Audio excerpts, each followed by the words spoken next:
It is with a heavy heart that I rise to address the issue on the Credit Guarantee Amendment Bill. Whatever view one takes on the details of the bill, it is clear that the effects of COVID-19 on our economy will be profound. I am not convinced that debt through loans is the best way to proceed. Certainly, the SMEs which I have contact with all indicate that taking on further debt through loans in any form is not something that they want to do. In the shorter term, it may be more effective to focus on the implementation of grant schemes which will help the SMEs get back to work and then begin to drive forward some level of economic recovery. In the longer term, however, loans are an essential part of driving the economy forward, and it is with that in mind that I look to the bill in front of us today. This legislation, while quite technical, essentially makes changes to the COVID-19 guarantee scheme by increasing the amount of credit that will be guaranteed and increasing the cap on such credit from 50% to 80%. Given the effect on this and future generations and the speed at which they want to enact this legislation, which would prevent close scrutiny of it, the Government have an obligation to be straight with the people.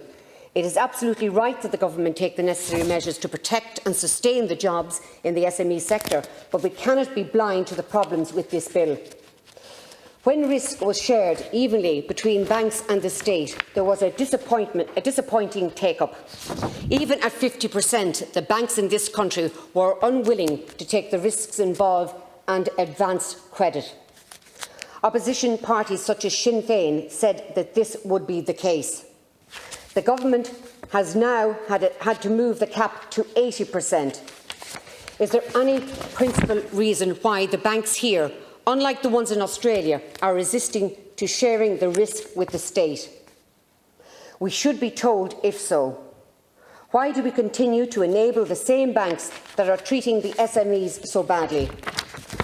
This is a firm indication that the Government needs to be looking into community banking as an alternative to propping up the banks. My colleagues in the Dáil have described the proposed system as socialism for the banks and capitalism for the taxpayer. I cannot put it any more bluntly and aptly myself.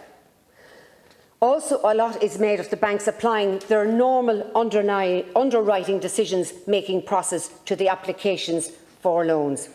However, realistic or even desirable is it to expect that these standards would be applied if the banks is only on the hook for 20%? The Taoiseach has said the revised cap will ensure that banks have skin in the game, i.e. are sharing the risk of default with the state. The Taoiseach is entitled to believe that anything he wishes. If the banks truly have skin in the game, what is it his basis of knowing that the banks will release funds if the cap is moved to 80%? If moving the cap to 80% means that the banks do not perceive themselves to have any real risk, would it not be more honest to take the same approach as England and simply accept that the state will have to shoulder the entire burden of defaults?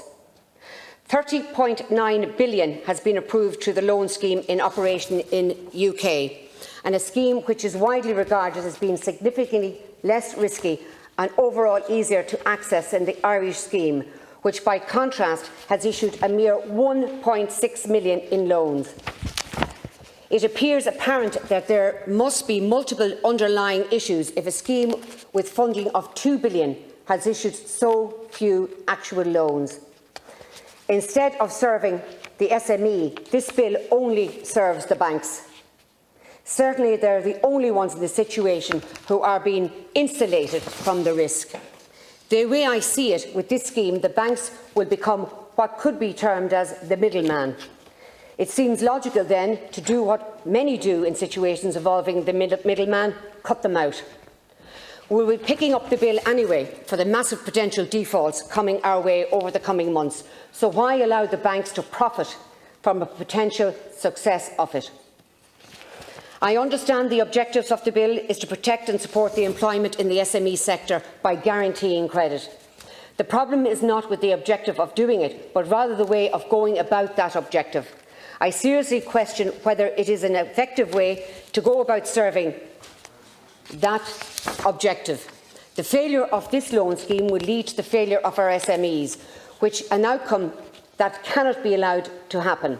I would urge a complete and a candid statement from you, Minister, on these matters. There are two issues that really are important. Who can really qualify for the guarantee scheme? For example, a firm in difficulty cannot access funds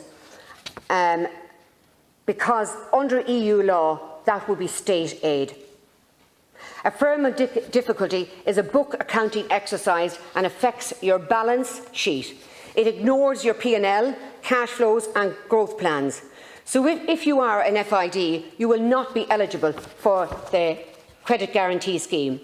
Over 90% of Irish companies do not qualify because of the FID criteria. So who really will be eligible here? These loans have been around forever.